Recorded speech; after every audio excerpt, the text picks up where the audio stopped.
Bueno, la clase pasada, conforme el cronograma, ustedes estuvieron viendo efectos personales de la quiebra y un poco el principio de lo que son los efectos patrimoniales, más que nada la idea de lo que es el desapoderamiento, la conformación de la masa pasiva, la masa de bienes también, dentro de lo que es la quiebra.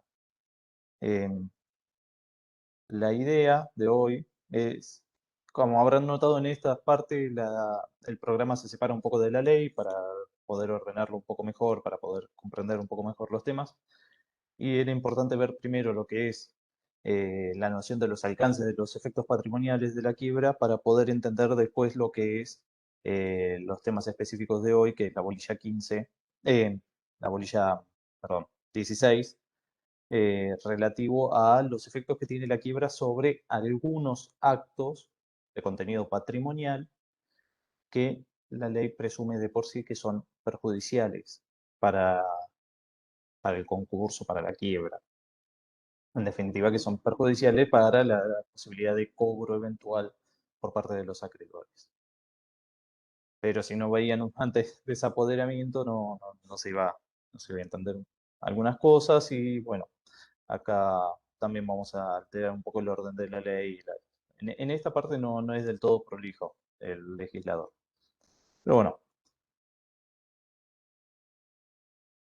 como siempre hay que tener presente que acá en lo que es la quiebra no estamos en un proceso tendiente a prevenir la liquidación de los bienes, sino acá directamente estamos en vías de resolver la cesación de pago, liquidando todo lo que encontremos en el activo de un patrimonio, repartiéndolo entre los acreedores que componen el pasivo de esa universalidad jurídica. ¿Qué ocurre? En principio, ya vieron, el desapoderamiento alcanza a todos los bienes existentes en el patrimonio al momento de la quiebra. Con lo cual, todo lo que está en el patrimonio, cuando se decreta la quiebra, ¡pum!, queda desapoderado, queda alcanzado por los efectos. Obviamente con las exclusiones excepcionales que prevé la ley. Ahora bien, ¿solo esos bienes quedan alcanzados? No, la ley va un poco más allá. ¿Por qué? Porque extiende el efecto del desapoderamiento y hace caer en desapoderamiento no solo lo que está en el patrimonio, sino también cualquier bien que se adquiera dentro del periodo de inhabilitación, que en principio es de un año, que puede ser extendido, puede ser reducido, pero todos los bienes que entren durante la inhabilitación del fallido también van a quedar desapoderados, también van a aplicarse a la satisfacción de esos créditos que componen la masa pasiva de la quiebra. Ahora bien, tenemos los bienes que están en el patrimonio, los bienes que vayan entrando al patrimonio, y el legislador también busca alcanzar una tercera categoría de bienes que, conociendo la viveza criolla, y no somos no solo criollas, sino la viveza de los fallidos, y por la experiencia a lo largo de cientos de años, no va a contentarse con alcanzar estos bienes, sino que va a idear formas de recomponer o reconstruir el patrimonio cuando hayan existido maniobras tendientes a disminuirlo, a perjudicarlo en los momentos previos a la quiebra. Porque, ¿qué pasa? Si solo desapoderamos, segundo, si solo desapoderamos aquellos bienes que están al momento de la sentencia de quiebra, ¿qué puede hacer un deudor infiel, un deudor pícaro, un deudor fraudulento? Agarrar y antes de presentarse en quiebra o cuando ve que le están por pedir la quiebra, distraer su patrimonio, es decir, tomar todos los bienes que tiene y donarlos, cederlos, venderlos a precios viles, vaciar, en definitiva, de todo activo su patrimonio. ¿Para qué? Para que los acreedores no se puedan cobrar nada, no tengan de dónde cobrarse, y él, luego de rehabilitado, una vez que vuelve a tener la administración de su patrimonio, recupere todos esos bienes que los tienen amigos, que los tienen familiares, que los tienen sociedades a las que se, a las que se los haya transferido. Entonces, para evitar esas maniobras y otras, muchas, muy creativas, la ley establece una serie de mecanismos de recomposición patrimonial.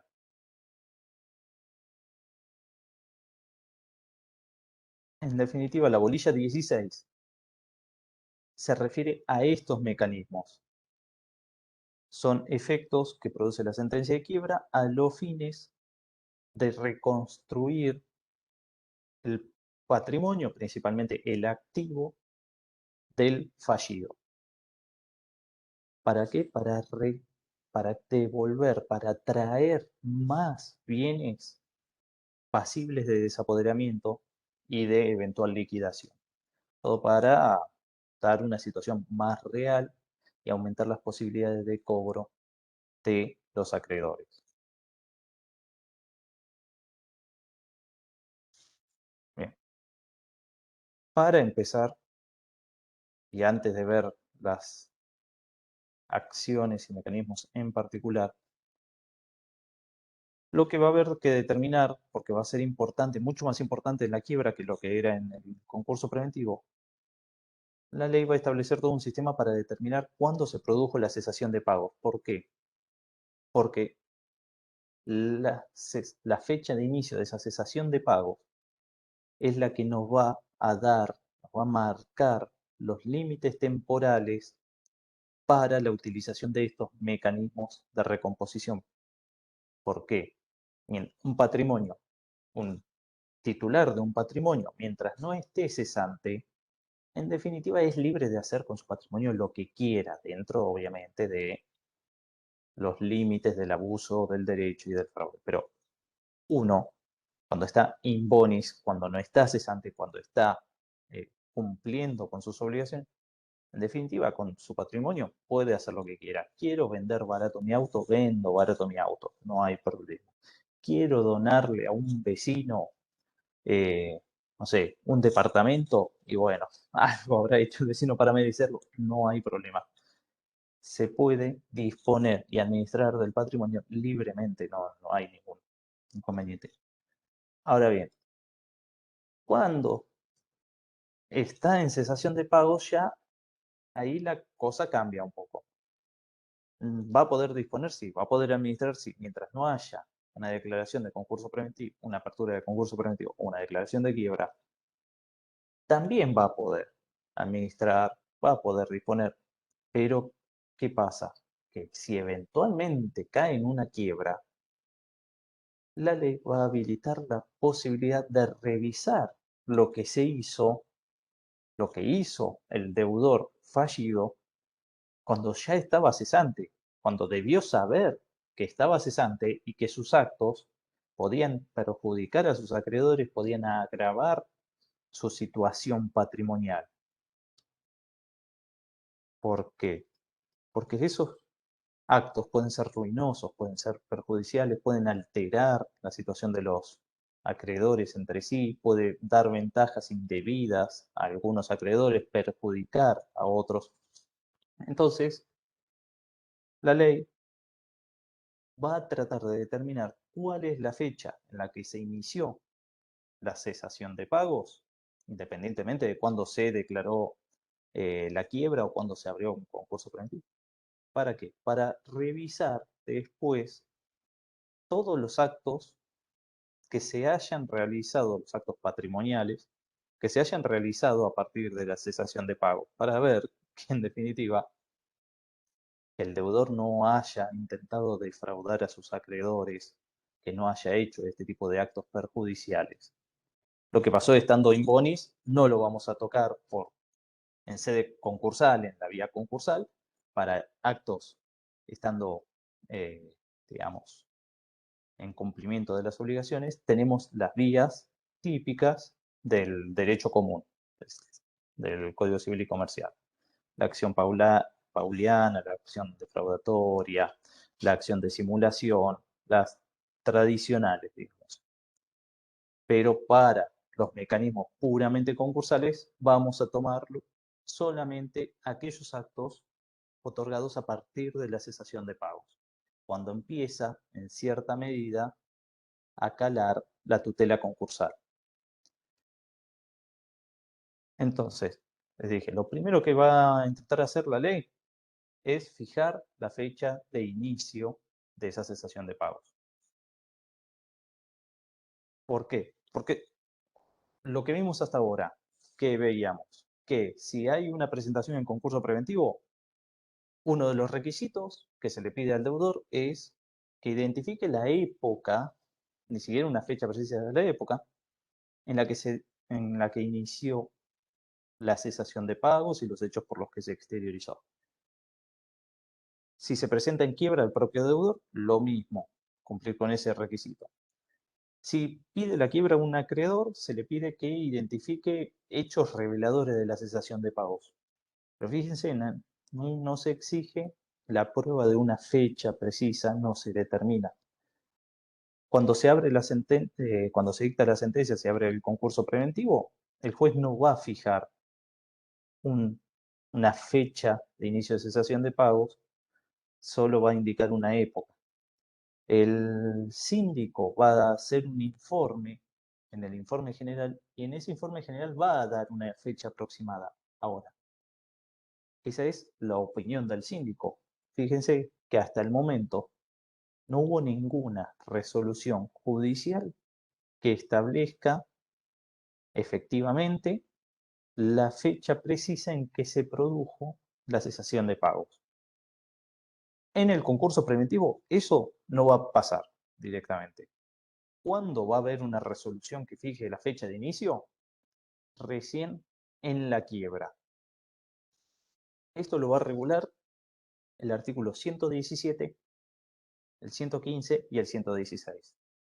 Y sí, hay que leerlos en ese orden, no en el orden numeral.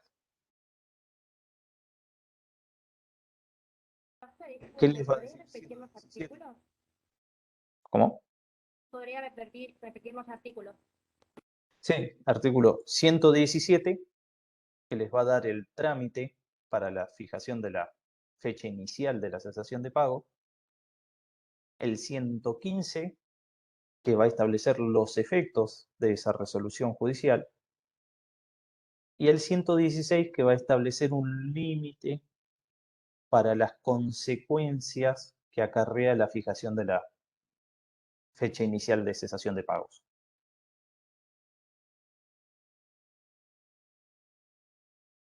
Bien. Lo primero es el 117. ¿Por qué? Porque el 117 les va a dar cuál es el trámite para fijar esa fecha. Este trámite solo va a suceder en la quiebra. En el concurso preventivo no vamos a tener una fecha determinada. Esto solo hay que determinarlo en la quiebra. Bien.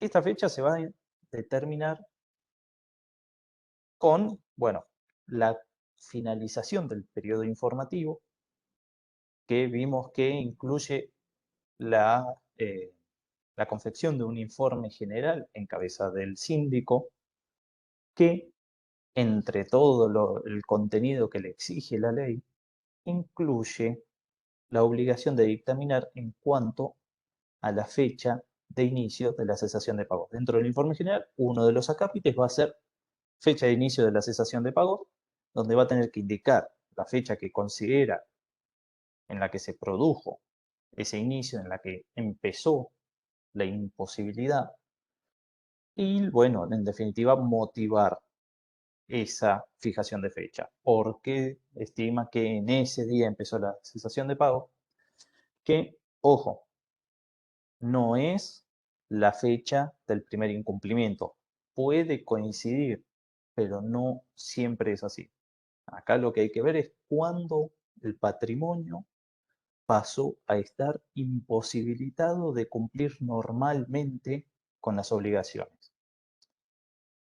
Puede haber continuado, incluso puede no haber incumplimientos, como ya lo hemos dicho en otras oportunidades, e igual estar cesante, con lo cual el síndico tiene que apuntarles eso, a ver, ¿cuándo empezó, digamos, la debacle reparable de ese patrimonio? Pero el síndico no resuelve, el síndico informa.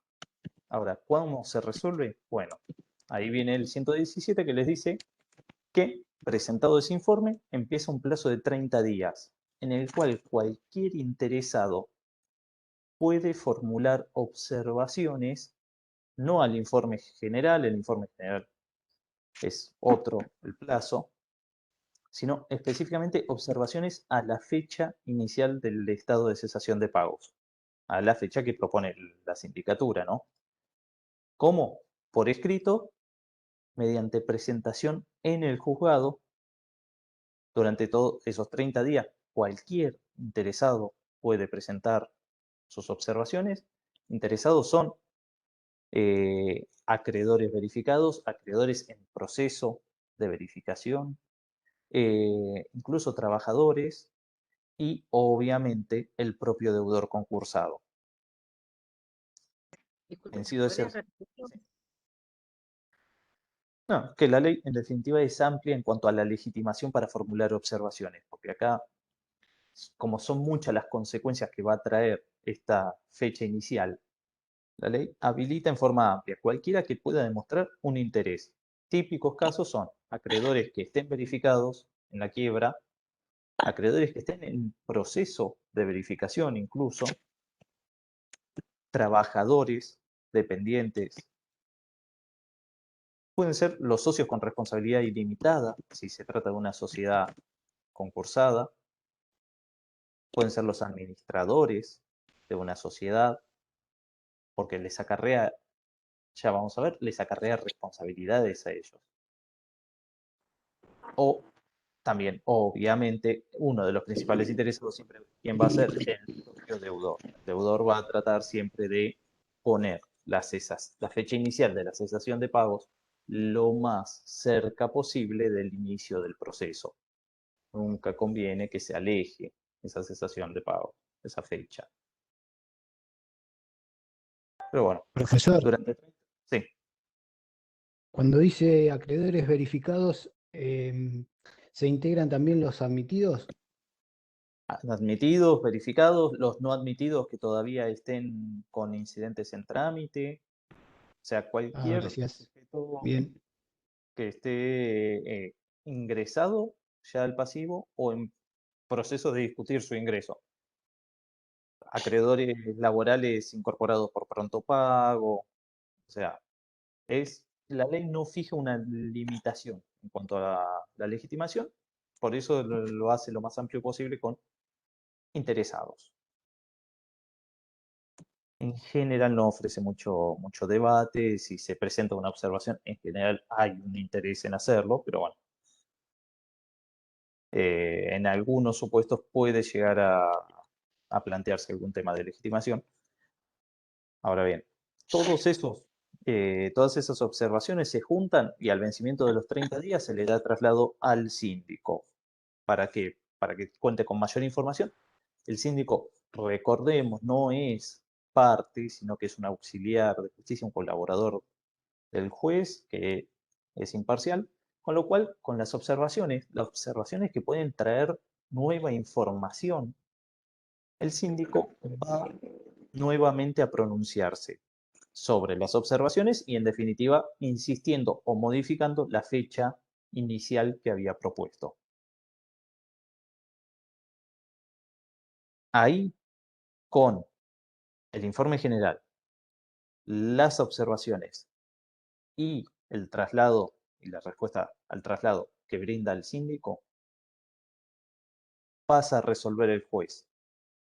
Excepcionalmente, el juez puede ordenar prueba, que se produzca prueba necesaria para dilucidar el debate que pueda llegar a haber en torno a la fecha inicial de cesación de pago.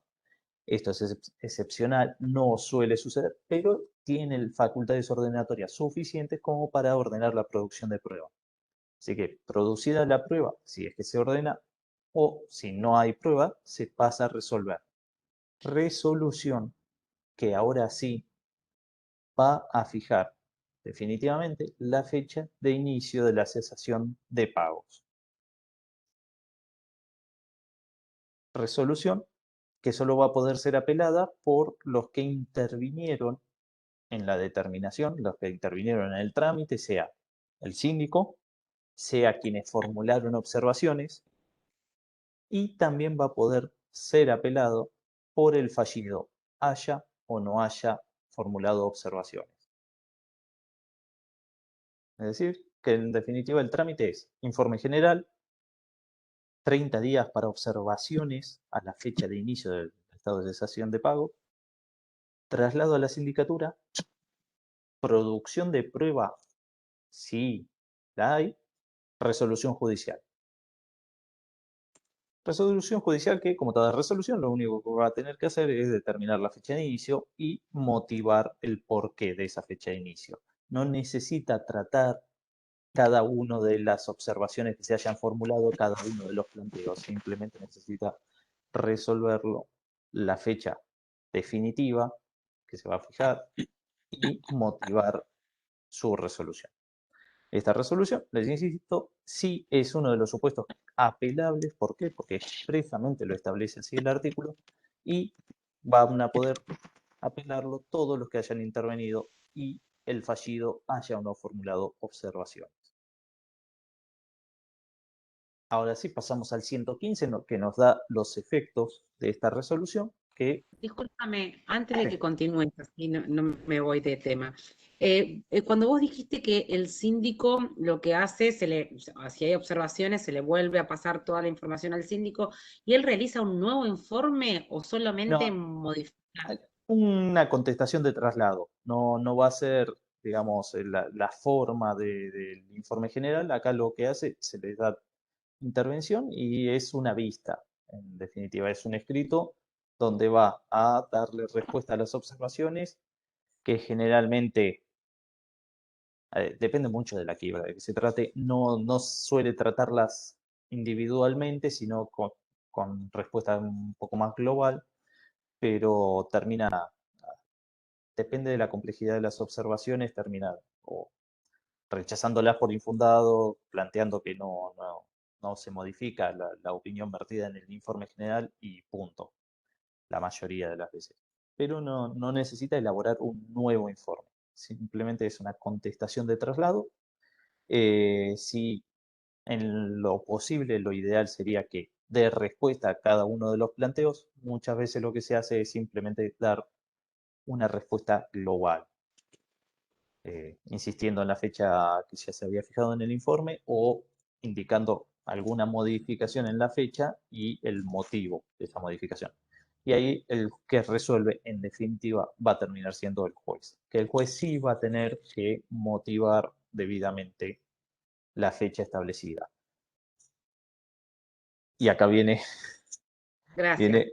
un tema bastante peculiar, que es donde se ve por ahí la diferencia entre juzgados más acostumbrados a llevar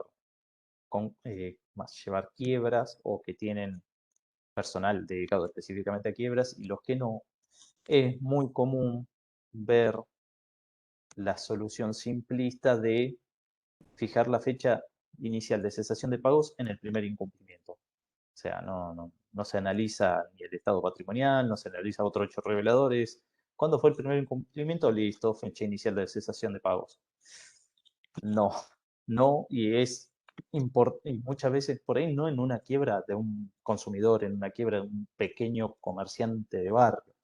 Ahora, en una quiebra de una pyme ya es bastante importante, más que nada si tenemos una sociedad involucrada, porque ya determinar la fecha correcta eh, hace variar mucho la suerte que corran los administradores con su responsabilidad personal. Con lo cual, jugar con esta fecha, la verdad que no contribuye al resultado de la quiebra en sí. O sea, muchas veces por estos descuidos se pierden bienes detraídos indebidamente del patrimonio o se pierden acciones de responsabilidad contra administradores, contra terceros, contra socios incluso. Entonces, es una cuestión que hay que tener bastante cuidado. Bien llevado, bien trabajado este punto, puede tener consecuencias muy importantes para el devenir posterior, en definitiva, para la recomposición de ese patrimonio. Más que nada si nos encontramos con un deudor, digamos, bastante precavido en la preparación de la quiebra. Hay deudores que preparan y ordenan su patrimonio 6 meses antes, como mínimo, algunos un año antes ya están preparando para ir a una quiebra. ¿Qué hacen? Y acomodan los balances, acomodan los resultados, acomodan los cumplimientos como para que atrasar la cesación de pagos mientras ir detrayendo bienes del patrimonio, resguardándolos del accionar después de la quiebra, y para cuando llegan a la quiebra dejaron todo prolijito, la cesación de pagos, si toman la primera fecha de incumplimiento la dejan cerca de la quiebra, pero en realidad unos meses antes estuvieron vaciando todo el patrimonio y claramente estaban cesantes.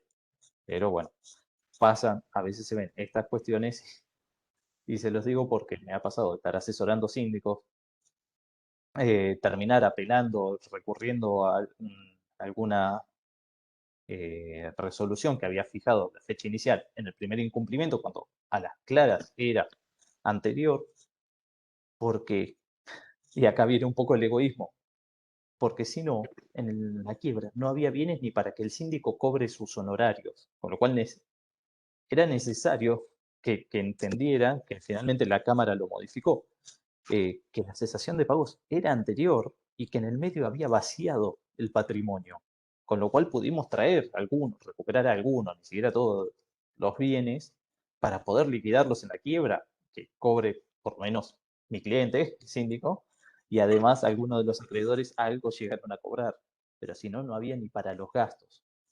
Así que no, pasan este tipo de cosas. Este procedimiento, que son 3 artículos cortitos, después repercute en la práctica bastante considerablemente.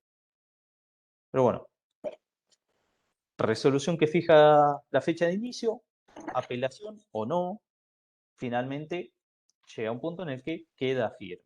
Bien, esta resolución firme que determina el inicio de la cesación de pagos, el 115, ¿qué les va a decir? Que hace cosa juzgada respecto del fallido, respecto de los acreedores y respecto de los terceros que, sin ser acreedores, intervinieron en el trámite de la determinación. O sea, fallido, acreedores y terceros que intervinieron no van a poder discutir ni desconocer esa fecha. Para ellos hace cosa juzgada, formal y material. No van a poder modificar. Ahora, puede haber terceros que no hayan intervenido en la determinación de esa fecha, que para ellos va a ser una presunción que va a admitir prueba en contrario. ¿A qué terceros tiene en mente el legislador acá, en definitiva? A los que participaron de esos actos fraudulentos o actos en perjuicio de la quiebra, pero que no están en la quiebra.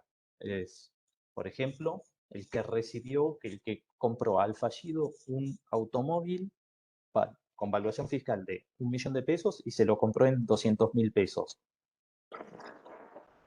¿Ese está en la quiebra? No, es un tercero. A ver, si no intervino después, cuando seguramente le vengan a reclamar por ese acto, ahí sí él va a poder ofrecer prueba en contrario. A su respecto no hace cosa juzgada, pero sí vale como una presunción. Es como para tratar de resguardar el derecho de defensa de todos los intervinientes y potenciales intervinientes. ¿Por qué? Porque esto es una consecuencia más del alcance y los efectos de las sentencias judiciales. No pueden proyectar una sentencia efectos respecto de quien no fue parte del proceso. Esto es una manifestación más. Acá es un poco el juego entre la proyección que tiene la quiebra de efectos erga omnes frente a los límites que le impone el derecho de defensa de los terceros que se pueden ver perjudicados por esa resolución.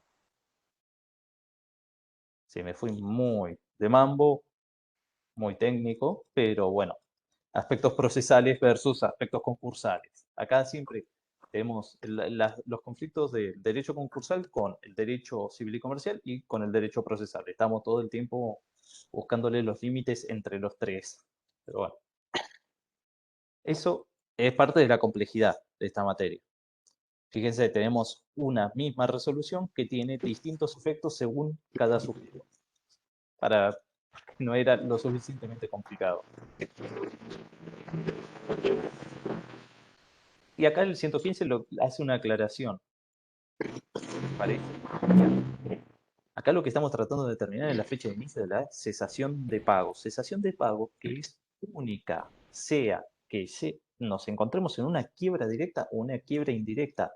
La cesación de pagos, si hubo un trámite de concurso preventivo, es la misma durante la quiebra.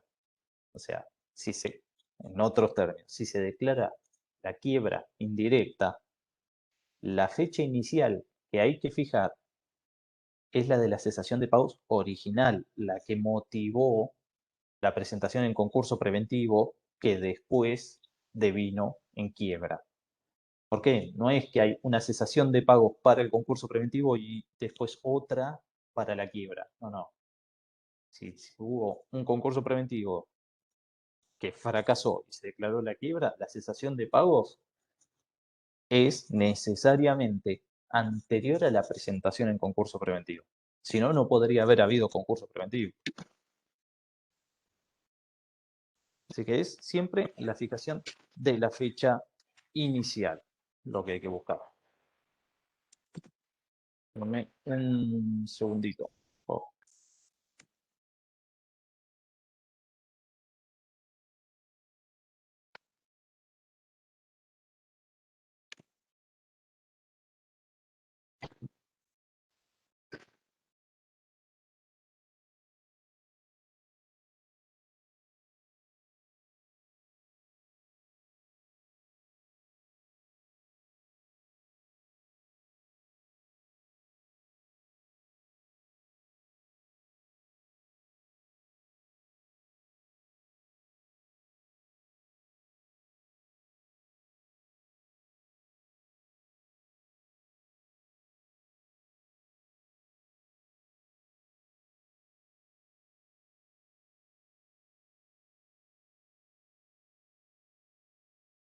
Ahí está.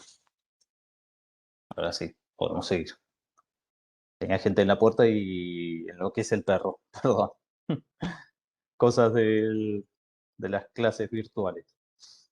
Bueno, como les decía, la fecha que se fija es la original, la inicial. No hay una cesación de pago específica de la quiebra, si se trata de una quiebra indirecta, no. Es la primigenia. Ahora bien, esta fecha no tiene ningún límite temporal.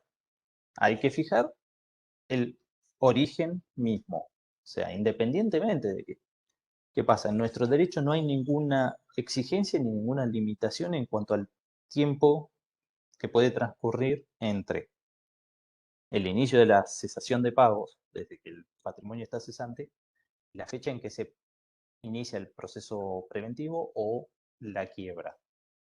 En ordenamientos anteriores había plazos máximos para presentarse en quiebra, plazos máximos para presentarse en concurso, eso ya no existe más. Entonces, ¿qué puede pasar? Puede pasar que la cesación de pago fue en el 2003, porque ha pasado con la crisis económica, en 2001, con toda la debacle, el corralito, pero que se presentan, o sea, ahí empieza la cesación de pagos y lo van bicicleteando y los vencimientos los van pateando y más o menos van sobreviviendo, pero nunca en modo normal, nunca deja de estar en cesación de pagos una empresa y se presenta finalmente en concurso preventivo, bajan finalmente los brazos en 2015. Bueno, ahí la ley no tiene ninguna limitación. La fecha inicial de cesación de pagos va a ser 2001, 2003, o 2015, 2012, no hay ninguna condición. La fecha que hay que fijar es la real de inicio. ¿Y por qué les hago esta aclaración? Porque el 116 puede prestarse a confusión. Hay en esto debate doctrinario, debate jurisprudencial. Pero ¿qué les va a decir la ley? Que esa fecha de inicio de la cesación de pagos no puede retrotraerse a los efectos de esta sección, que son los actos perjudiciales a los acreedores, más allá de 2 años del auto de quiebra o de presentación en concurso preventivo. Es decir, la ley fija un límite de 2 años, anteriores a la declaración de quiebra o anteriores a la presentación en concurso preventivo, según sea quiebra directa o quiebra indirecta. Pero ese límite de 2 años es un límite al periodo de retroacción, que es el periodo de revisión de actos perjudiciales a los acreedores. ¿Quiere decir esto que la cesación de pagos no puede fijarse más allá de 2 años para atrás? No, la cesación de pagos se va a fijar para atrás el tiempo que sea necesario. 2 días, 2 meses, 2 años, 20 años, no importa. Lo que hay que fijar es la fecha real de inicio. Ahora, a los efectos del tratamiento de actos perjudiciales, esa fecha de retroacción va a tener un límite de 2 años. Siempre el que sea menor, no, o la fecha de inicio, si es menor a 2 años, o 2 años como máximo. Pero Profe, perdón, una consulta. Sí. Entonces, las acciones estas de esta unidad, yo las voy a interponer en el marco de los hechos que ocurrieron entre 2 años anteriores al inicio del concurso, sería, o de la quiebra. Exacto, exacto. Se va a tener como máximo eso, pero solo a estos efectos, porque ¿qué pasa? Después, lo que son acciones de responsabilidad, algunas limitaciones del derecho de los socios en las sociedades, más que nada por acciones. Algunas cuestiones de extensión de la quiebra no van a tener ese límite. Entonces, a veces se toma ese límite para todo. No, el límite es solamente para revisión de actos perjudiciales. Entonces, fecha de inicio de cesación de pagos se puede retrotraer todo lo que sea necesario. Ahora, el plazo de retroacción para revisión de actos perjudiciales como máximo 2 años anteriores a sentencia de quiebra, en la quiebra directa, o 2 años anteriores a la presentación en concurso en quiebra indirecta. Obviamente, 2 años como máximo. Si la cesación de pagos duró menos, bueno, será menos el plazo. Bien. El tiempo que transcurre entre el inicio de la cesación de pagos y la sentencia de quiebra va a recibir el nombre de periodo de sospecha. Y acá viene una de las discusiones doctrinarias, pero en general podemos, para mayor claridad, hablar de periodo de sospecha, el que no tiene límite, y periodo de retroacción es el específico de este capítulo, que es el que tiene límite. O sea, retroacción como máximo 2 años, periodo de sospecha sin máximo.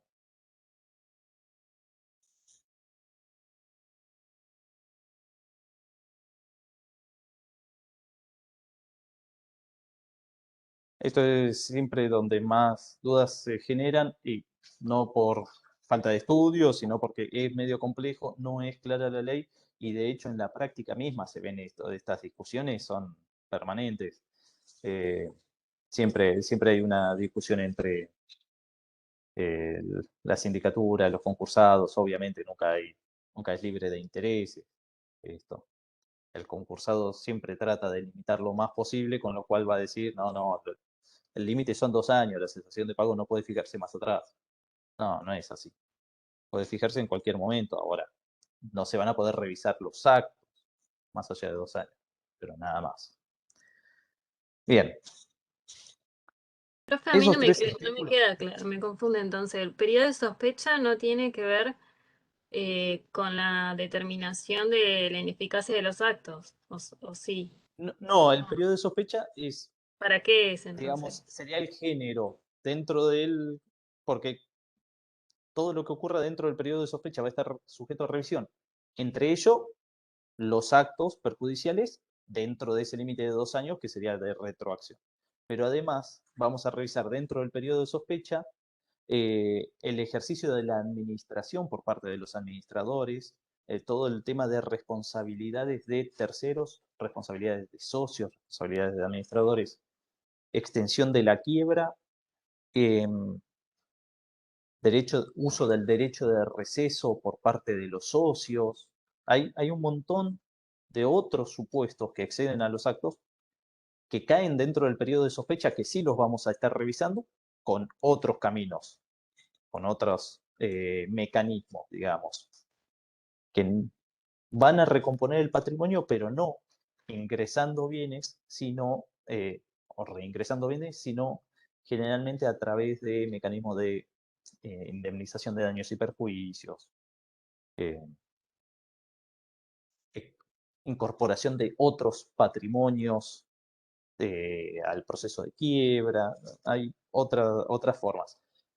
¿Qué pasa? La realidad indica que son mecanismos más complejos, más difíciles de utilizar y que en general en la práctica no se emplean porque tienen mucho costo, mucho insumo temporal, mucho tiempo, y no terminan siendo prácticos.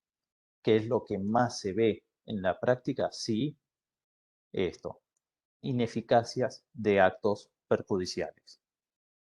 Y generalmente las ineficacias de pleno derecho, ya si son las ineficacias sujetas a acción, salvo que venga un acreedor con plata y con ganas, es difícil que la sindicatura pueda dedicarle mucho. Ahora vamos a ver.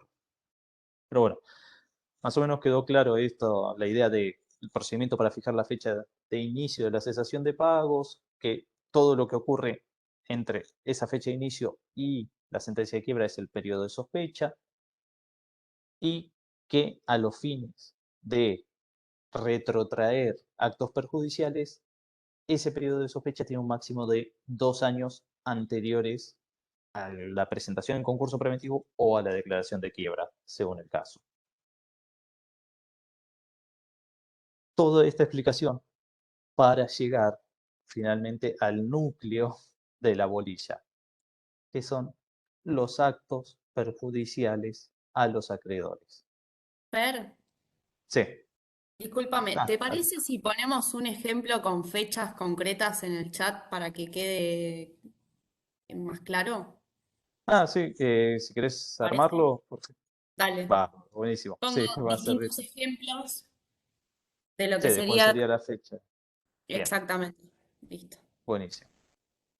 No, sí, en esto es siempre complicado verlo y asegurarse de que se entienda bien. Igual, obviamente, cualquier duda nos preguntan 10 veces, no hay problema. Nos quieren preguntar casos concretos, no hay problema.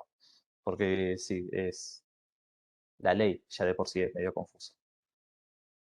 Ahora, todo esto para llegar ahora sí a los actos perjudiciales. Porque, ¿qué pasa?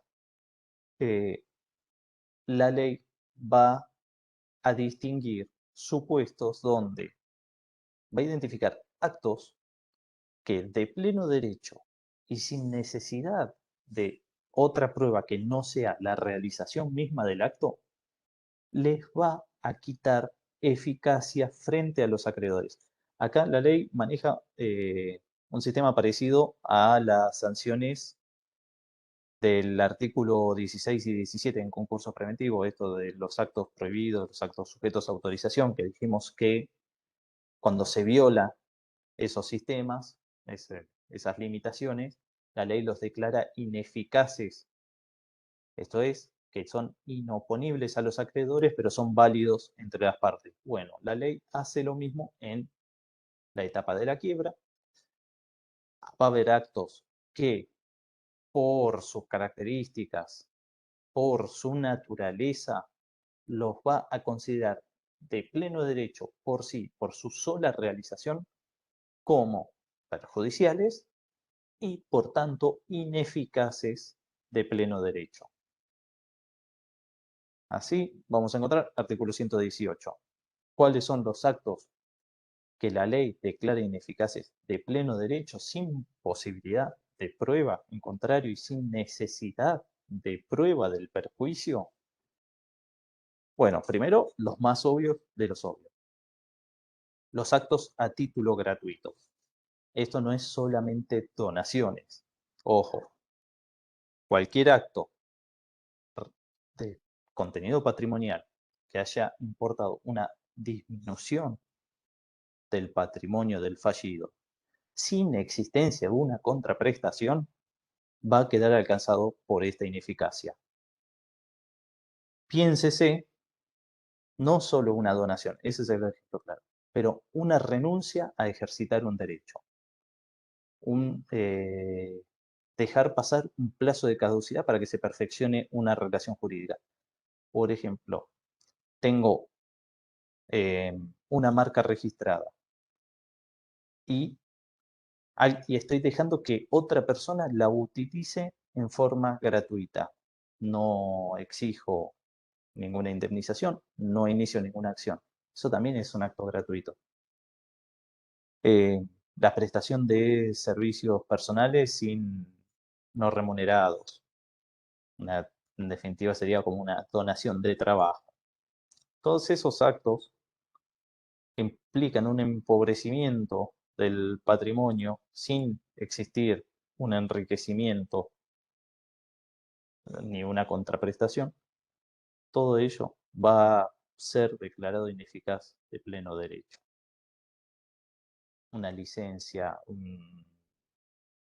una utilización de, les digo, ejemplos más actuales que por ahí pasan desapercibidos, porque, a ver, si alguien dona un automóvil, dona un inmueble, eso es clarísimo, se ve a la legua, no lo hace.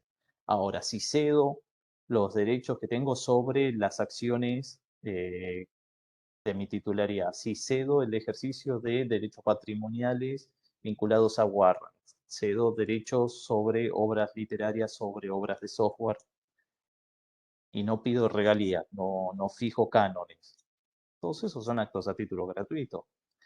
Y en algunos casos incluso no hay un empobrecimiento del patrimonio en forma directa, sino es la pérdida de un ingreso, el dejar de percibir un ingreso, el dejar de obtener una ventaja, una mejora. Incluso acá se han encuadrado algunos casos en que el fallido había dejado prescribir créditos a su favor. O sea, tenía un pagaré con... no, perdón, al revés. Sí, no, bueno, tenía un pagaré contra un acreedor que era amigo y no ejercitó la acción en término y la dejó prescribir. Se ha discutido. También se ha discutido el supuesto inverso, cuando en un juicio ejecutivo podía oponer la prescripción y no lo hizo. ¿Para qué? Para generar un pasivo más grande, pero al que seguramente sea su amigo o sea un acreedor de favor, de pleitesía. Entonces, todos esos supuestos donde se puedan tildar de actos de contenido patrimonial sin contraprestación, que impliquen un empobrecimiento, una pérdida de un ingreso, podrían encuadrarse aquí.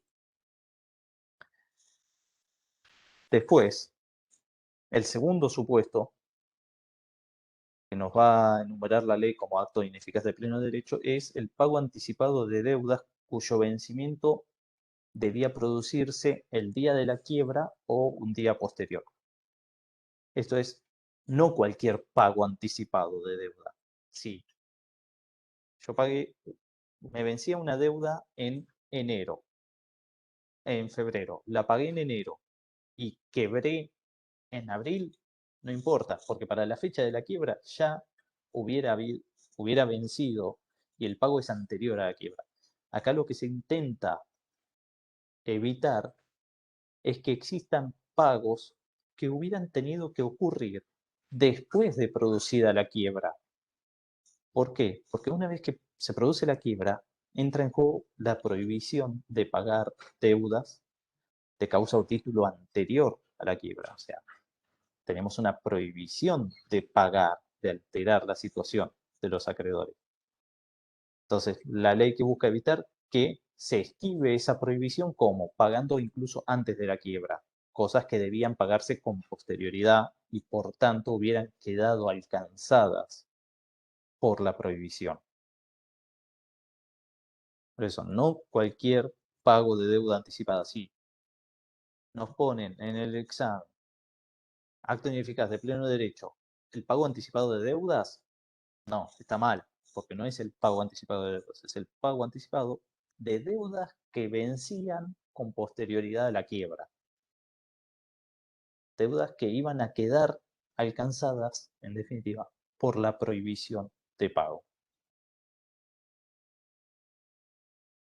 Y el tercer supuesto que queda alcanzado por la ineficacia de pleno derecho es la constitución de preferencias o garantías respecto de obligaciones no vencidas que carecían de garantía.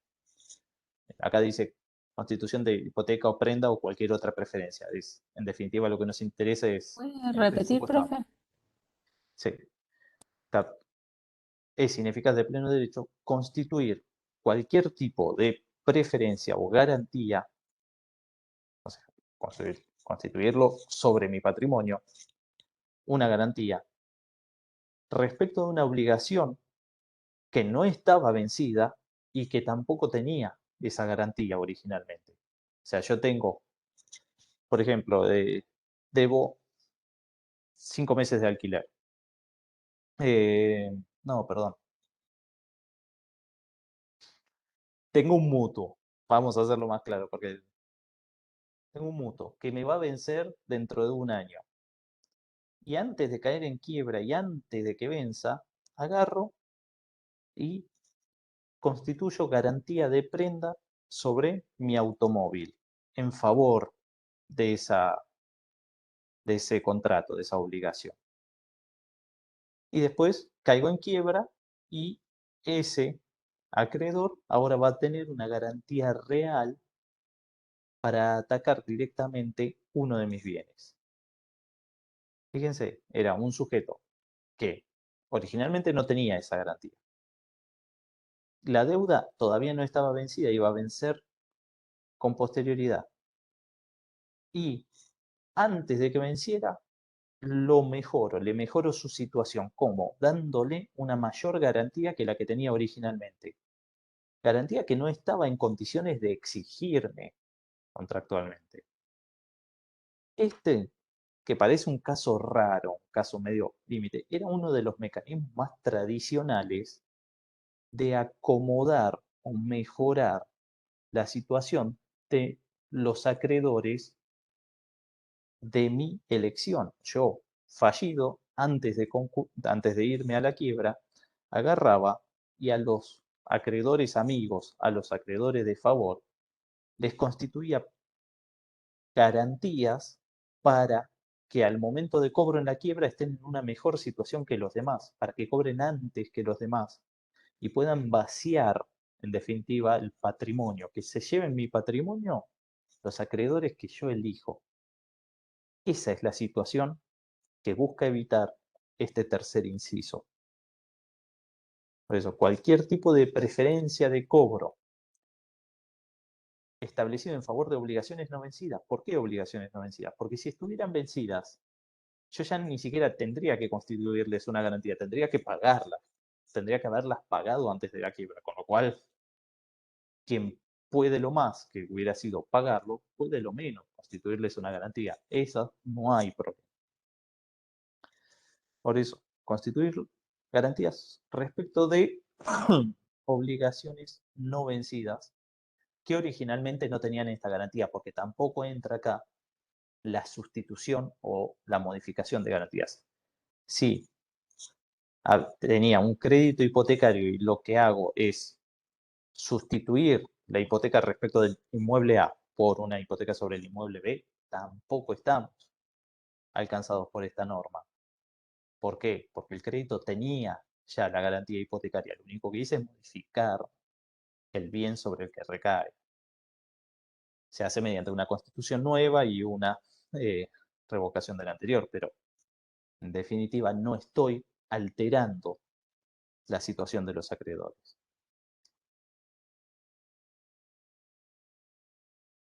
Ahora bien, las ineficacias de pleno derecho, fíjense, son taxativas, son solamente en estos tres supuestos: actos a título gratuito, pago anticipado de deudas de vencimiento posterior a la quiebra y constitución de preferencias sobre obligaciones no vencidas que carecían de esas garantías.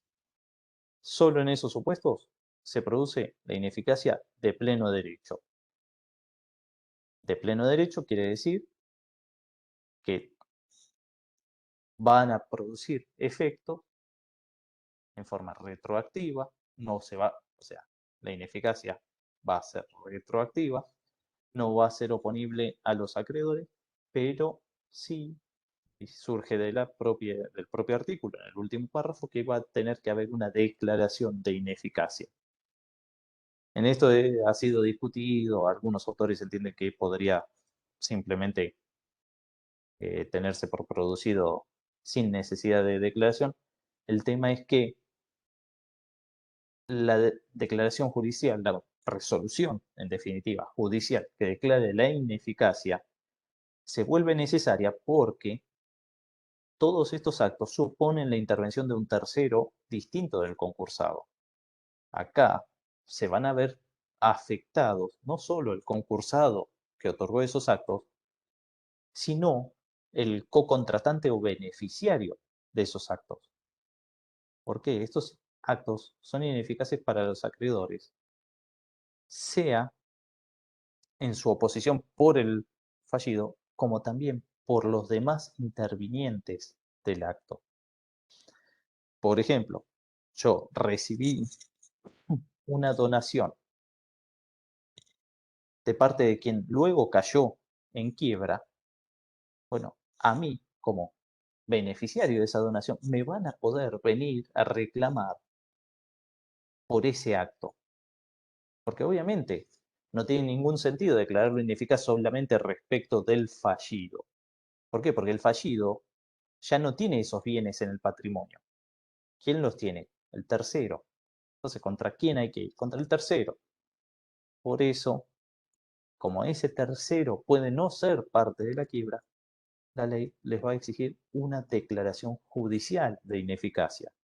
Declaración que va a producir efectos de forma retroactiva, no va a necesitar trámite judicial, simplemente va a bastar la denuncia y la prueba del acto ineficaz para el dictado de la resolución. Y esta resolución va a poder ser apelada, obviamente, por los sujetos afectados por la ineficacia.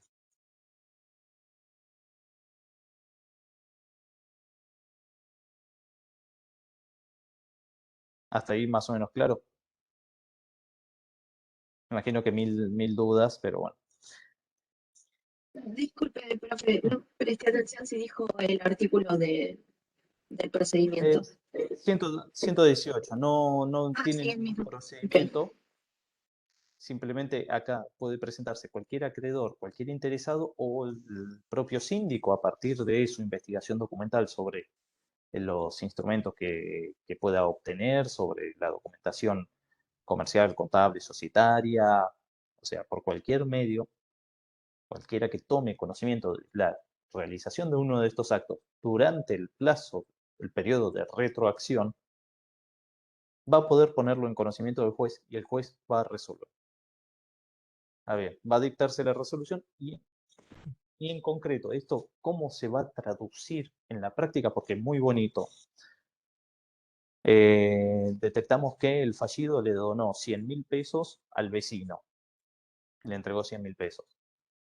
Entonces, o lo pusimos en conocimiento del juez, encontramos una copia porque lo hicieron por acta notarial, bueno, tenemos la copia de la escritura, la acompañamos, el juez dicta la resolución de ineficacia de esa donación, se le notifica, obviamente, al deudor fallido y se le notifica al tercero contratante, al beneficiario de esa donación. Bárbaro.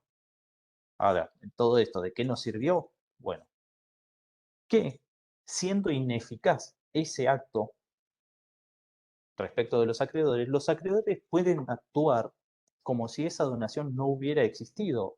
Entonces le pueden reclamar, en definitiva, al beneficiario, al que actualmente tiene ese bien, en este caso los 100.000 pesos, que los traigan a la quiebra.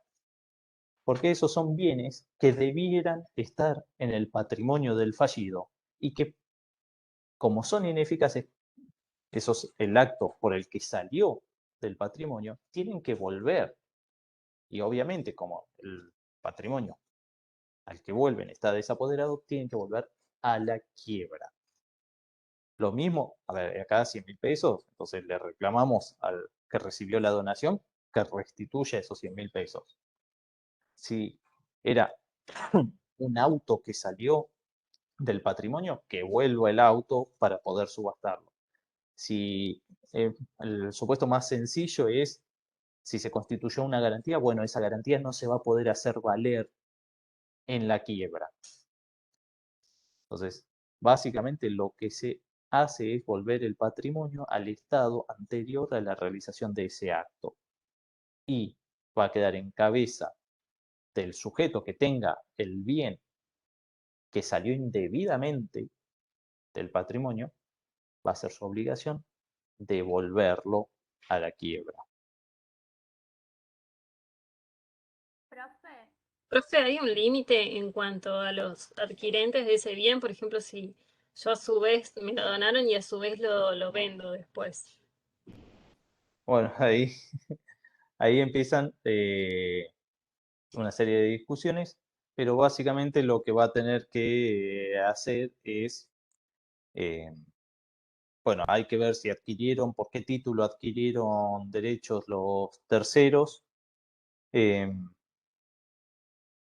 y en todo caso va a tener que devolver el valor probable de ese bien, en última instancia. Igual ya eso, hay algunos fallos que han habilitado a ir contra los terceros adquirentes sucesivos, si fueron a título oneroso, sí, otros fallos que han separado, han marcado la línea en cuanto a la onerosidad del acto o no. Si era la transmisión subsiguiente a título gratuito, bueno, el bien puede ir a perseguirse, hay acción persecutoria contra el tercero subsiguiente.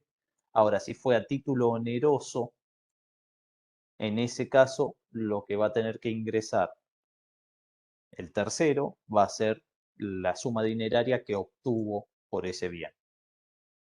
Es mucho de casuística y por ahí más para posgrado, no. Pero básicamente, en general, es el bien y si no, por lo menos el valor producido por ese bien. Ya les digo, en algunos casos han permitido accionar contra los sucesivos adquirentes, lo cual ya bastante discutible, más que nada porque afecta lo de siempre, la seguridad jurídica y la seguridad del tráfico comercial y tráfico jurídico.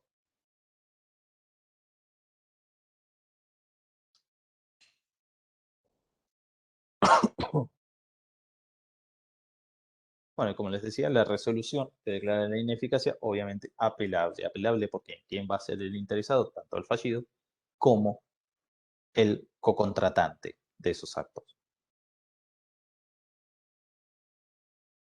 Profe, una pregunta. Sí. ¿Cuánto tiempo tiene para declarar esa ineficacia después de que se dictó la sentencia? Bueno, ahí tenemos un tema. en la ineficacia de pleno derecho la ley no establece un límite temporal, con lo cual pareciera que no lo habría.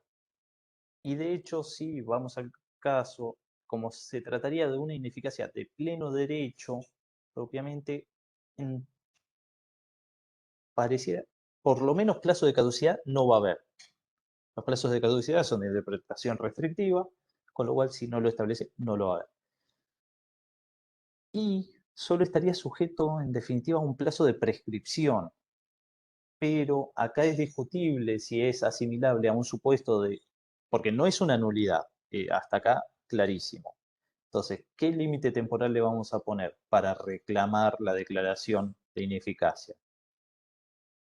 Algunos les pueden llegar a decir, es de pleno derecho, con lo cual, en definitiva, ni siquiera está sujeto a un plazo de prescripción, discutible.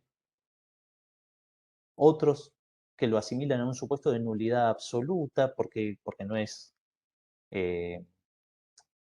porque es de pleno derecho, porque no está sujeto a confirmación ni a subsanación posterior y produce efectos en forma retroactiva, con lo cual en todo caso será aplicable las previsiones de prescripción de nulidades absolutas, que si no me equivoco, y acá sí que tengo una laguna, no sé si era 5 o 3 años en el Código Civil Comercial.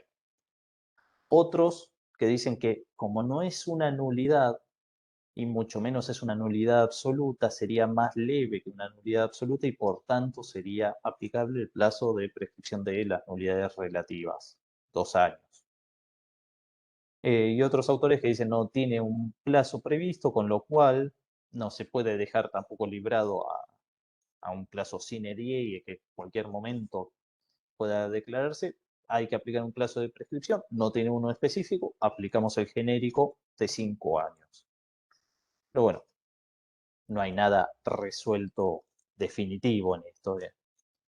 Hay discusiones de jurisprudencia y discusiones, en definitiva, en cada caso concreto.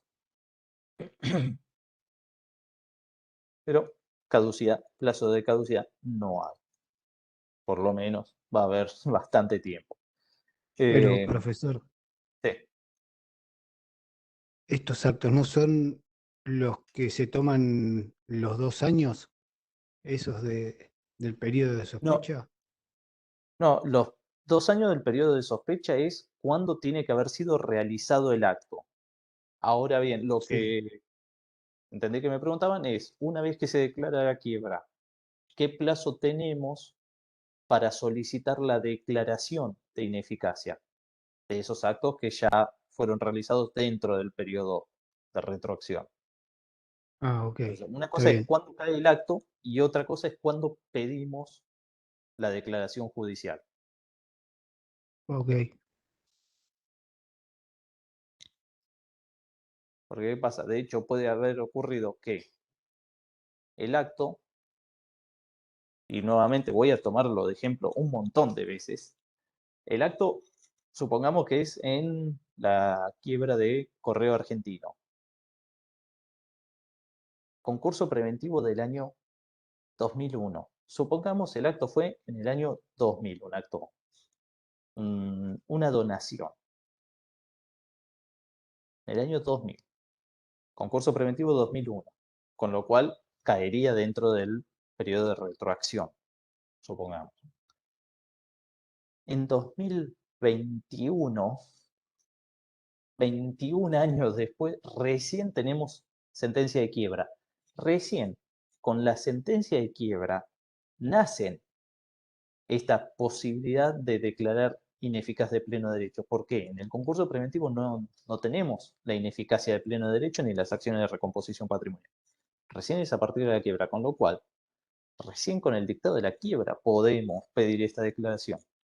Ahora, fíjense, vamos a estar pidiéndolo por ahí 20, 21, 22 años después de que se realizó el acto. Y en esto no hay una limitación, justamente porque no hay posibilidad previa a la sentencia de quiebra de poder atacar ese acto. Recién con la sentencia de quiebra se nos habilita este camino. Ahora, una vez que se declara la quiebra, es razonable entender que existiría un límite temporal. Algunos dicen 2, otros 3, otros 5 años. Pareciera más razonable que ante la falta de previsión de un plazo específico, no existiendo plazo de caducidad, sí sería aplicable un plazo de prescripción. Otros autores entienden que ni siquiera sería aplicable plazo de prescripción, que por la naturaleza de pleno derecho de estas ineficacias, al no ser ni convalidables ni subsanables por el paso del tiempo, podrían declararse en cualquier momento. Bastante cuestionable, ya les digo nuevamente, desde la perspectiva de la seguridad jurídica y más que nada teniendo en cuenta que afecta derechos de terceros. Bien. Pero lo bueno es que esos son los fáciles. Los actos sin eficacia de pleno derecho es la parte fácil.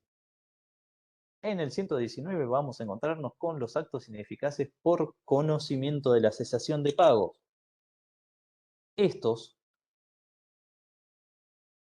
son actos mucho más complejos, en definitiva. Acá no son actos que de por sí, por la naturaleza misma del acto,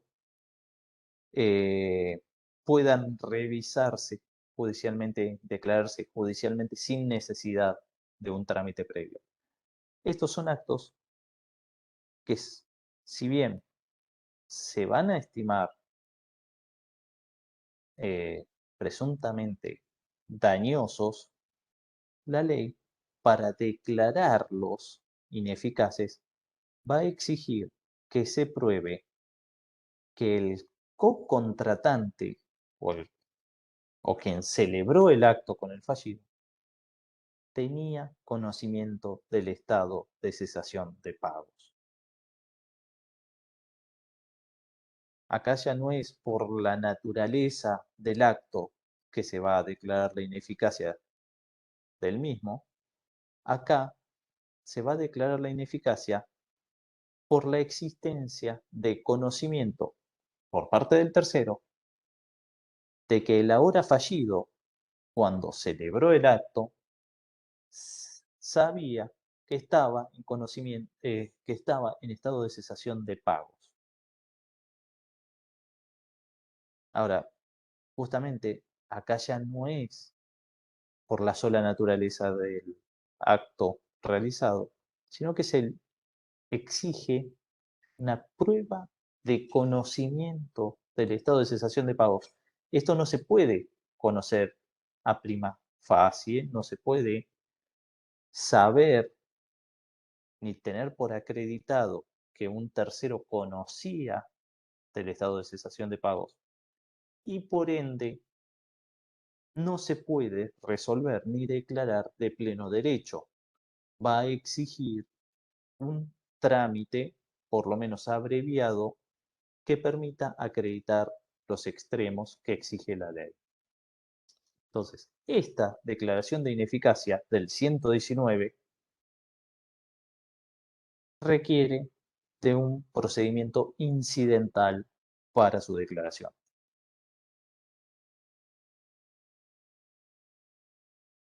La ley que les va a decir los demás actos perjudiciales para los acreedores, otorgados en el periodo de sospecha, y acá les hago la aclaración, con el límite de retroacción de 2 años, pueden ser declarados ineficaces si quien celebró el acto con el fallido tenía conocimiento del estado de cesación de pagos del deudor. Así es que corresponde a quien accione, a quien inste la ineficacia, probar la realización del acto, probar que se celebró durante el periodo de retroacción y probar que el tercero, el otro sujeto que intervino en el acto, conocía el estado de cesación de pagos. ¿Cuál es la ventaja de esta acción? Que la ley no le pide a quien pretende la ineficacia, no le pide que acredite el daño. Es el tercero, o sea, el que celebró el acto, el que debe probar que el acto no causó perjuicio. O sea, si yo quiero que se declare la ineficacia, tengo que probar que el acto se realizó, que cayó en el periodo de retroacción y que el que intervino en ese acto sabía de la cesación de pagos. Entonces, bajo esa condición, bajo esas tres condiciones, de que se celebró un acto durante el periodo de sospecha y que el tercero conocía la cesación de pagos, la ley presume el perjuicio, presume el daño a los acreedores. En definitiva, lo que hace presumir es que el tercero se aprovechó de esa situación o que el deudor lo realiza con conocimiento del tercero para perjudicar a los acreedores. Quiere decir que todos los actos necesariamente otorgados durante el periodo de sospecha con conocimiento del tercero son dañosos. No, pero la ley lo presume. Pero es una presunción iuris tantum. Es una presunción que admite prueba en contrario. ¿Quién va a tener que probar que no hubo daño, que no hubo perjuicio, que ese acto no es perjudicial a los acreedores? El tercero interesado en mantener vigente ese acto jurídico.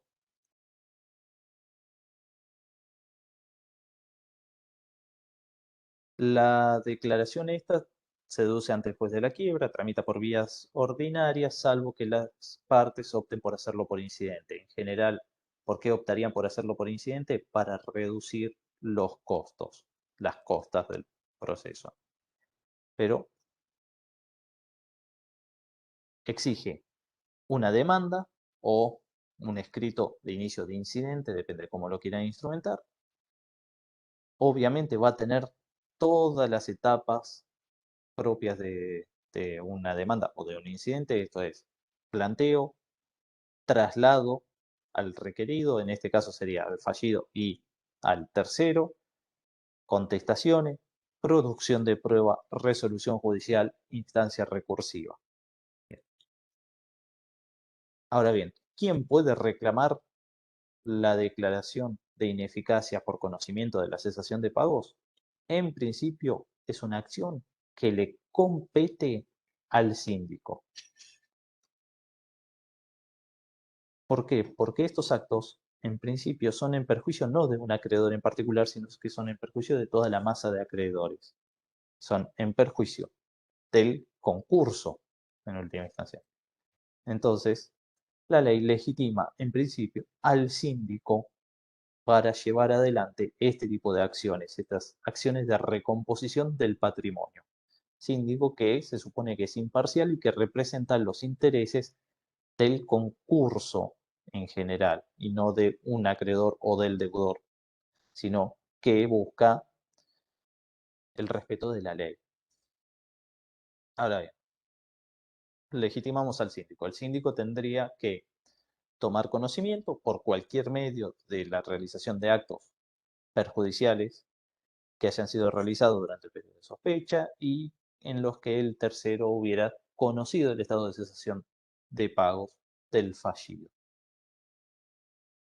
Ahora bien, para poder instar la acción y por experiencias que hubo en anteriores legislaciones, le impone una condición, la ley, que es obtener autorización previa de la mayoría del capital quirografario verificado y admisible en la quiebra. Esto es, le pide autorización de parte de los acreedores. El síndico no puede mandarse por sí solo y sin ningún tipo de limitación a iniciar este tipo de acciones. Va a tener que pedir autorización. ¿Por qué? Porque en definitiva, si llega a perder ese juicio, quien va a tener que cargar con las costas del proceso es en definitiva el concurso. Lo que haya que pagar de honorarios, costas, tasa de justicia y demás va a recaer no sobre el patrimonio personal del síndico, porque el síndico no actúa en un interés propio, actúa en el interés del concurso. Entonces, ¿de dónde van a salir todas esas costas en caso de que se pierda el proceso? Y van a salir de la masa de bienes desapoderados, de lo que se obtenga de la liquidación de esos bienes. Con lo cual, si el síndico inicia esta acción y pierde, los que pagan en última instancia son los acreedores que ven reducido el patrimonio del que van a cobrarse, porque encima se les suman nuevos acreedores, los acreedores de las costas de estos procesos. Entonces, para evitar, supuestamente, los términos que usa la doctrina, para evitar aventuras judiciales por parte de la sindicatura que luego sean a costa de los acreedores, la ley le dice, sí, lo tenés que iniciar vos, pero previamente pedí que te autoricen los acreedores quirografarios. Mayoría simple. Bien. Esa autorización es casi imposible de conseguir. En algunos casos se ha citado mediante edictos a los acreedores que quieran oponerse bajo apercibimiento de tener a todos los que guarden silencio como conformes con el inicio de la acción. Una maniobra, digamos, indirecta de obtener una conformidad, porque si necesita la conformidad escrita de todos y cada uno de los acreedores necesario para llegar a esa mayoría simple, lo más probable es que el síndico nunca pueda iniciar este tipo de acciones. ¿Por qué? Porque con que no respondan ya quedaría desautorizado. Entonces, algunos juzgados lo que hacen es darle contenido positivo al silencio, es decir, citarlos y en caso de silencio, tener por otorgada la autorización. Ha sido una de las vías como para lograr esa conformidad que si no, ya les digo, es casi imposible de obtener, para poder habilitar este tránsito para tratar de traer y recomponer el patrimonio con nuevos bienes. Bienes que han salido indebidamente o dejar sin efecto actos que han perjudicado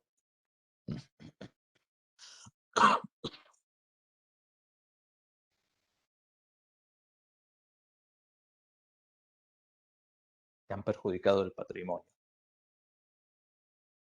En esta acción sí, la ley establece un límite claro, un plazo de caducidad que es de 6 meses. Desde que se declara la quiebra, el síndico tiene 6 meses para identificar los actos, obtener las pruebas, obtener las autorizaciones e iniciar el trámite.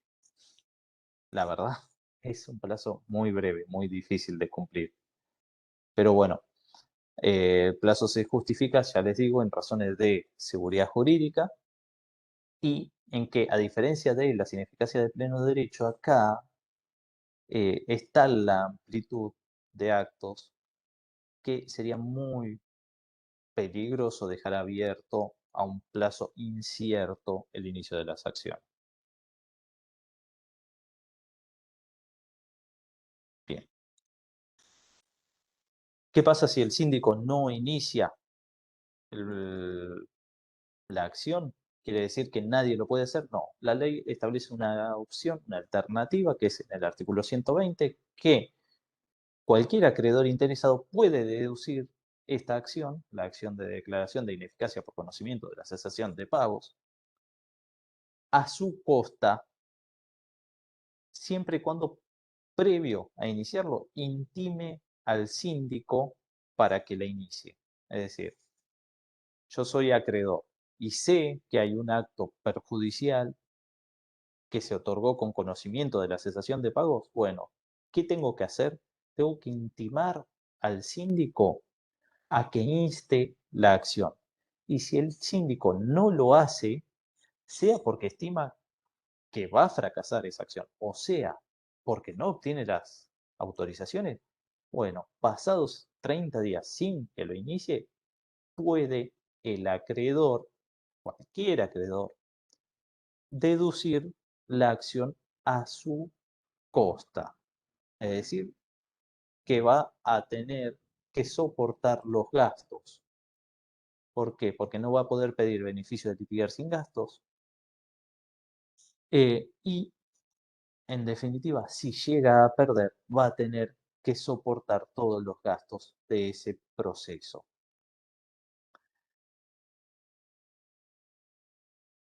Va a tener, el juez puede llegar a ordenar que se afiancen las eventuales costas del proceso y, en todo caso, si no da fianza suficiente, va a tenerlo por desistido del mismo. Pero bueno, esto es un supuesto bastante poco habitual y ustedes me dirán, ¿para qué?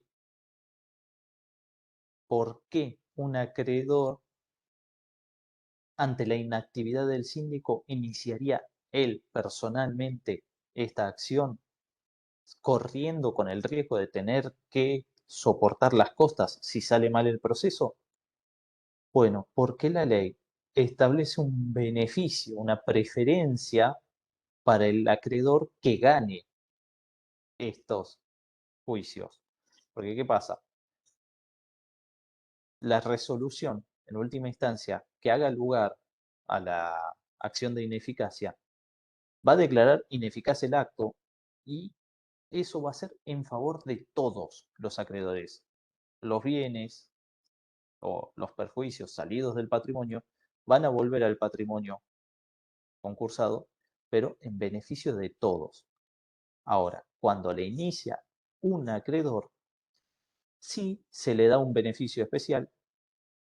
¿Por qué? Porque si se declara la ineficacia, el acreedor que instó la acción tiene derecho al resarcimiento de sus gastos y a una preferencia especial sobre los bienes recuperados que la va a determinar el juez entre 1/3 y 1/10 del producido, con límite en el monto de su crédito. Es decir, lo que crea Profe, es básicamente un privilegio especialísimo.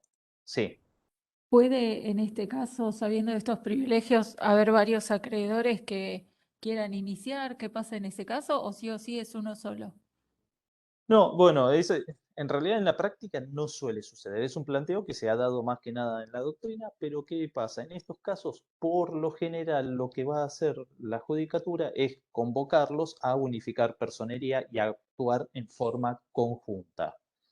Y en general, ahí el problema que se va a plantear es si resultan gananciosos, si resultan vencedores, cómo se va a distribuir la preferencia esta. En general, es una cuestión de casuística que lo va a resolver el juez caso por caso, pero sí puede producirse esta situación donde varios acreedores quieran accionar. En ese caso, a ver, ¿por qué es más una cuestión académica de laboratorio que práctica? Si hay varios acreedores que quieren accionar, seguramente lo termine haciendo el síndico. ¿Por qué? Porque va a poder obtener las autorizaciones, porque hay mayor probabilidad de éxito en última instancia. Pero si no, seguramente se los intime a unificar su actuación y a soportar en forma a prorrata los gastos y seguramente a usufructuar el beneficio también a prorrata de esta preferencia especial que les otorga la ley en caso de victoria. Se va a tener que distribuir entre todos los que hayan accionado, todos los que hayan contribuido al éxito de esa reincorporación patrimonial. Ya les digo, no lo he visto en la práctica. De hecho, las acciones de ineficacia por conocimiento del estado de cesación de pago son excepcionales, casi excepcionalísimas. ¿Por qué? Son procesos largos, son procesos costosos, porque son procesos de pleno conocimiento, muchas veces cargados de prueba, y tengan en cuenta, o sea, hay un gran beneficio que es no tener que probar el daño. En las acciones del Código Civil y Comercial, que también se pueden ejercitar, el problema mayor es la prueba del daño y la prueba del dolo. Acá no tenemos que probar el daño y no tenemos que probar el dolo, pero tenemos que demostrar el conocimiento del estado de cesación de pagos por parte de un tercero. ¿Cuál es la prueba que podemos ofrecer de que un tercero conocía la cesación de pagos de un deudor? es muy complejo. O sea, es muy difícil esa prueba de obtener. Con lo cual, por ese lado, está muy limitado esta acción. Pero bueno, no quiere decir que no se haga. Muchas veces este tipo de acciones, lo más probable y la forma más fácil de probarlo es cuando existen grupos económicos o actuaciones vinculadas, o sea, actuación económica vinculada entre distintos sujetos, que por ejemplo un miembro de un mismo grupo económico adquiera o contrate regalías con otro miembro, con lo cual conocían el estado patrimonial, porque en definitiva tienen una actuación conjunta en su actividad empresarial. En ese tipo de supuestos, sí. Otro tipo de casos puede ser cuando un cónyuge contrata con el otro, supuestos de detracción de bienes que no entren en eficacias de pleno derecho, pero que el cónyuge sí podía tener conocimiento, convivientes, hoy cada día más habitual. En ese tipo de situaciones puede facilitarse la prueba. En otros casos, cuando son sujetos que no estén estrechamente vinculados en el plano económico, es muy complejo. Bien. Bueno, en cuanto al trámite, ya les dije, esto va por acción de conocimiento pleno ante el mismo juez o por vía incidental. Y las reglas, si va por vía incidental, en definitiva quedan remitidas a las reglas procesales que trae la propia ley concursal. Si va por vía ordinaria, Código Procesal Civil y Comercial o concursal, en su caso, en las provincias donde haya fuero específico, las reglas generales. Eso no va a haber ninguna diferencia. El artículo 121 nos hace una aclaración bastante obvia, que dice que no se va a poder declarar la ineficacia por conocimiento,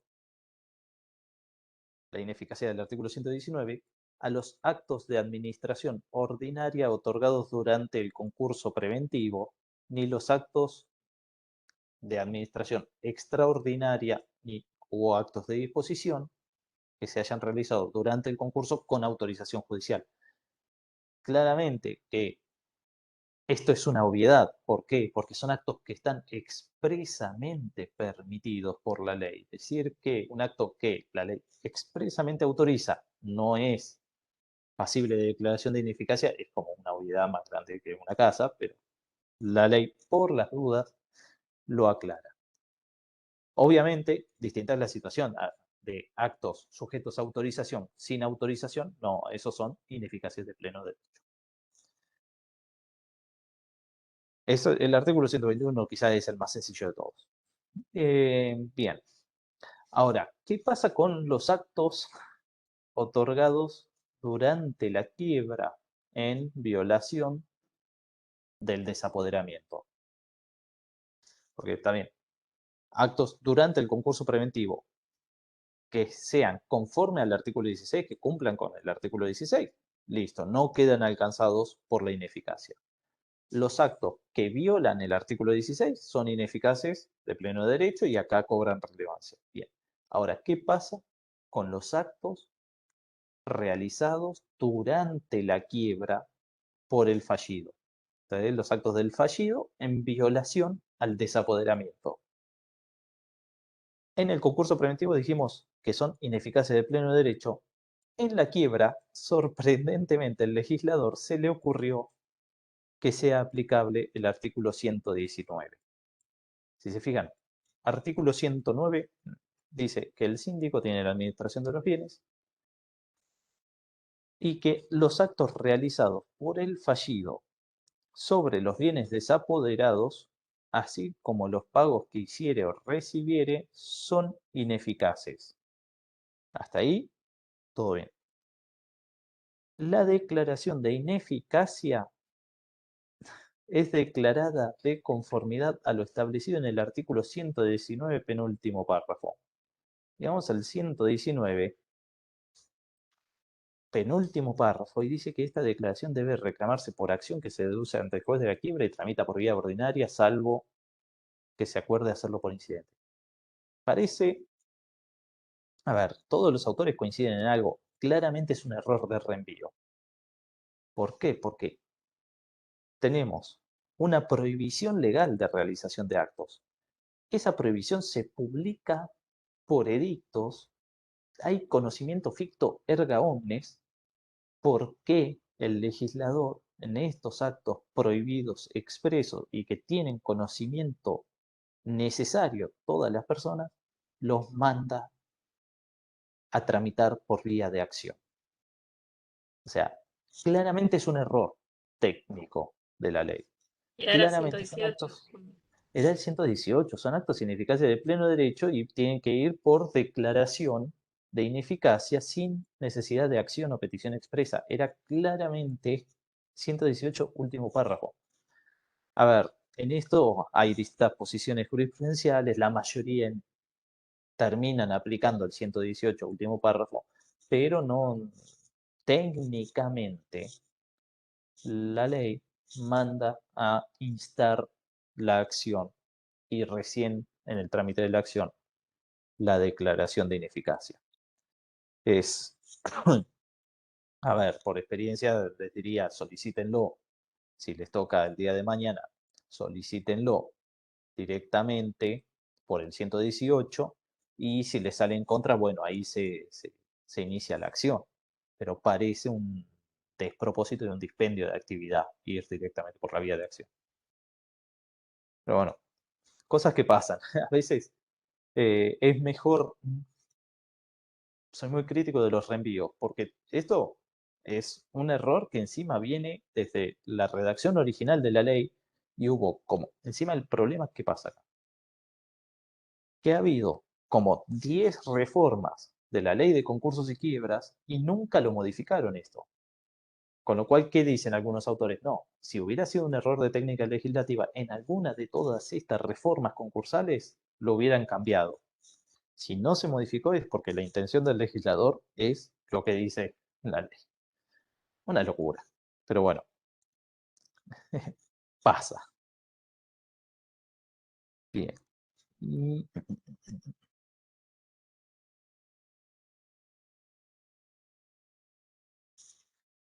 bueno, y hay acá algunas aclaraciones en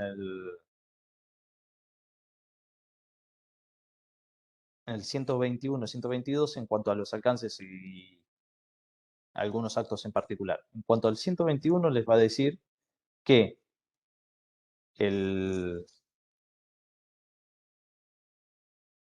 121 no, el 122 y 123, perdón. Estaba mirando estaba tratando de leer dos cosas a la vez para comentarlo. 122 es bastante importante. ¿Vieron cuando hablamos de petición de quiebra, que cuándo se podía desistir, qué se podía aprobar, qué no se podía aprobar? Cuando hay una petición más que nada del acreedor, les dije que puede contestar el deudor y acreditar no estar en cesación de pagos, que en general la mejor forma de acreditar no estar en cesación de pagos es pagando la deuda que se dice exigible. Bueno, acá viene cuál es el peligro de pagar ante una presentación de pedido de quiebra. ¿Y cuál es? Que si luego de que existió esa petición de quiebra, el presunto fallido pagó la deuda para levantar el pedido, si después le es declarada por otra petición, se le declara finalmente la quiebra, ese pago que efectuó al acreedor peticionante se presume que fue entregado y recibido en favor de la generalidad de los acreedores. Este es otro supuesto de ineficacia de pleno derecho, en definitiva. ¿Qué quiere decir esto? Que yo tengo 3 pedidos de quiebra. Soy deudor. Viene, me notifican el primero, lo pago para levantarlo. Me notifican el segundo, lo pago. Me notifican el tercero, me quedé sin plata porque estaba en la lona, en realidad estaba tapando baches. Bueno, me declaran la quiebra. Esos pagos que hice a los otros peticionantes se consideran que son en favor de todos los acreedores. Entonces, ¿qué va a tener que hacer cada uno de los acreedores que recibió un pago para levantar el pedido de quiebra? Va a tener que reintegrar lo recibido al concurso. Es decir, que quien pide la quiebra y acepta recibir el pago de su crédito para levantar el pedido de quiebra, debe saber que corre el riesgo de que si a ese deudor le declaran la quiebra, él va a tener que devolver ese dinero que recibió y no va a poder oponer ese cobro frente a los demás acreedores. ¿Qué va a tener que hacer? Va a tener que devolver el dinero y presentarse en la quiebra a verificar su crédito.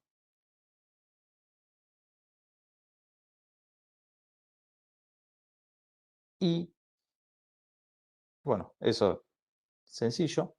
La ley establece que puede reclamársele intereses, en definitiva, si hay reticencia, es decir, si requerido el acreedor de que reintegre el dinero, que de hecho debiera hacerlo a partir de la publicación de dictos de la sentencia de quiebra, si hubiera reticencia, si no los abona en un plazo razonable, puede exigírsele intereses. La remisión que hace al artículo 565 del Código de Comercio ya perdió vigencia, así que corresponderá al juez, dependiendo de cada caso y de las particularidades, establecer cuál es la tasa, pero básicamente sería la tasa activa. Bien. Y en definitiva, lo último es que cuando se trata de ineficacias de constituciones de garantías prendarias o hipotecarias, no existe el grado de avance, es decir, que una hipoteca declarada inoponible frente a los acreedores no beneficia a los demás acreedores hipotecarios, es decir, no pasan, que esto sucede en general en el derecho común. Si hay 3 hipotecas y se cancela la primera, las inferiores avanzan, o sea, la segunda hipoteca pasa a ser primera, la tercera pasa a ser segunda. Bueno, esto no sucede en definitiva en el marco de ineficacias concursales, sino que cuando ese bien se liquide, el espacio, digamos, el monto de la primera hipoteca va a ingresar al concurso en beneficio de todos los acreedores y después los de rango inferior van a cobrar en el rango que tenían originalmente. O sea, no mejoran su situación. Las ineficacias son en favor de la generalidad de los acreedores y no en favor de un grupo determinado. Es por eso, es porque en definitiva, recuerden siempre, las ineficacias no implican la nulidad del acto, no implican, por ejemplo, la nulidad de la hipoteca sigue existiendo, simplemente no se puede oponer a los restantes acreedores, entonces, básicamente la ley lo que está creando acá es una ficción de que cobra el hipotecante ineficaz, solo que él cobra en favor de todos. Y recién cuando se agota esa primera hipoteca pasa al segundo hipotecante. Lo mismo con la prenda. Bueno, el punto 55 de la bolilla, vamos a subir material. Yo les había prometido que iba a subir sobre posiblemente un video explicativo de extensión de la quiebra y también en el mismo vamos a subir el punto 55, que son las acciones del concurso contra terceros. ¿Por qué? Porque todo están más abajo, a partir del artículo 160 van a tener extensión de la quiebra y responsabilidad de terceros. Entonces, ya que en la ley están tratados conjuntamente, después hacemos un único video, una única presentación donde les subimos los dos temas. Porque si no lleva no vamos a tener oportunidad dentro de las clases de poder llegar a abarcar todo esto. Pero bueno, ya estamos sin tiempo, encima tengo que abrir otra reunión. Cualquier duda que tengan, nos consultan, nos mandan mail, nos mandan mensaje en los foros, no tenemos ningún problema en cualquier consulta que tengan. Este tema, en principio, no es particularmente complejo, pero sí tiene más que nada en la parte de fijación de fecha de inicio, de cesación de pago, periodo de retroacción, periodo de sospecha, ahí pongan especial atención. Fíjense que dice el autor de cabecera que estén utilizando. No todos los autores lo interpretan de igual forma este punto. Yo se los comento como nos parece más lógico, como es el criterio de la cátedra y en particular del titular. Pero ojo que no todos los autores consideran el periodo de sospecha y el periodo de retroacción como cosas distintas. No todos los autores hacen esa diferenciación.